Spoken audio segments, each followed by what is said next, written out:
Chairman मियां Sarfaraz town Mustafa Bilal Sheikh ने हैदराबाद के दिल रेशम बाजार का तफसीली दौरा किया। इस मौके पर अंजुमन दुकानदारा ने रेशम बाजार हैदराबाद सिंध के सदर वकारुद्दीन उर्फ विक्की और जनरल सेक्रेटरी तारिक से मुलाकात की गई।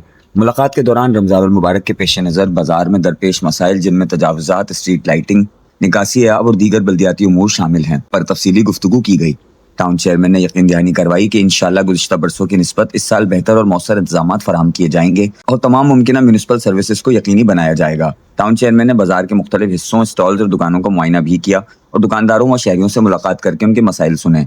उन्होंने कहा कि रमजान मुबारक के दौरान बाजारों में सहूलतों की फराहमी अव्वलीन तरजीह है और टाउन इंतजामिया अपनी तमाम दस्तियाब वसाइल बरोएकार लाते हुए रेशम बाजार में सफाई, रोशनी और निकासी आपके निज़ाम को बेहतर बनाएगी ताकि आवाम को हर मुमकिन रिलीफ फराहम किया जा सके। आखिर में टाउन चेयरमैन ने दुकानदार बरादरी को मुकम्मल ताउन की यकीन दहानी करवाते हुए कहा कि बाहिमी राब्ते और इश्तराक अमल से ही शहरी मसाइल का मुस्तकिल हल मुमकिन है।